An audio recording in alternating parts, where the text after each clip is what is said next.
Hello everyone, I am Amulya, Assistant Professor, Ananya Institute of Commerce and Management. In this video, let us discuss the meaning of company and the types of company. Company is a voluntary association of individuals who contributes money and money's worth for some common purpose and share profits.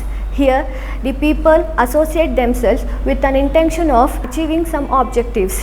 For that, they contribute in the capital and in purchasing of capital assets. So this is the meaning of company. Now let us know the types of company.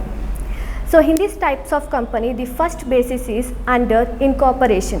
Under incorporation, the company are divided into three: Royal Chartered Company, Statutory Company, Registered Company. Let us know one by one. The first type is Royal Chartered Company. Royal Chartered Company is a type which was established under the chartered passed by king or queen. This type of companies are not exist now, and we can't see any information regarding this in the today's Companies Act. The best example for this type of companies are Bank of Japan, East India Company, etc. The next type of company is Statutory Company. This type of company established by special act passed in the parliament. The main purpose, this type of companies are established with the motive of serving the citizens. The best example for this type of companies are LIC, established under the LIC Act 1956, and RBI, established under RBI Act 1934. So next type of company is Registered Company. So registered company, under this the companies are established under the registration, it is incorporated under the Companies Act of 2013 or any previous Companies Act. Example, Companies Act of 1956, Companies Act of 1886, Companies Act of 1913, etc. So these are all the three types of companies under incorporation. So next, the under liability. Under liabilities, the companies are divided into three: limited by shares, limited by guarantee, unlimited companies. So let us know one by one. So first one is limited by shares. This is the type of company where the liability of the shareholders or members are limited. The name itself says limited, but the liabilities are limited up to the unpaid shares of shareholders. Here, to understand this, take an example. If a shareholders purchased 10,000 shares of 100 each, 100 per share, that means he has purchased 1 lakh. At the time of the purchase, he has paid 85,000, and the remaining balance how much? 15,000. So this is the unpaid value of shares. For that person is liable for at the time of loss or at the time of winding up of the company.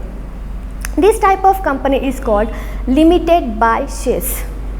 The another type of company is limited by guarantee. The name itself says guarantee. Here the shareholders guaranteed for a fixed amount.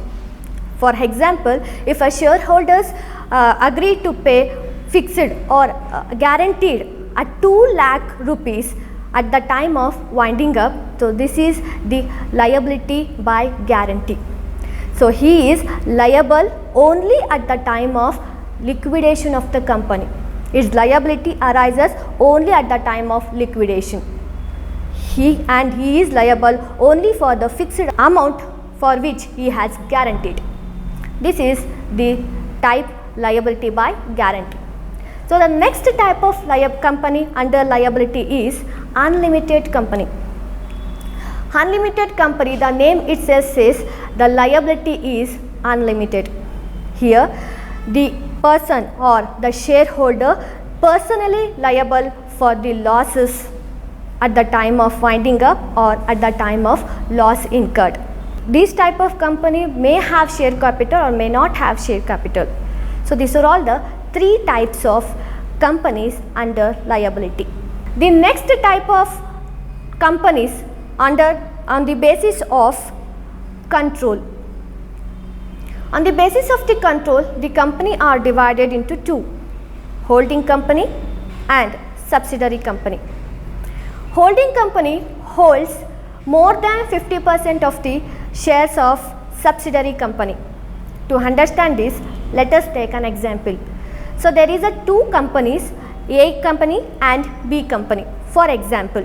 Okay, so A company purchased, hold more than 50% of the shares of the B company.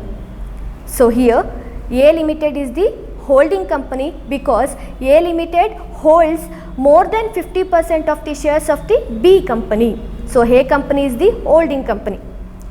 And which is the subsidiary company? B company, because B company shares are held by the holding company. Okay, so here the holding company has some rights. So it has a control over the composition of board of directors in the subsidiary company. It can take a major decisions in holding company, and subsidiary company is also a subsidiary company to the holding company. These are all the benefits that the holding company is going to enjoy when it becomes a holding company. These are all three divisions we have discussed in this video. Thanks for watching.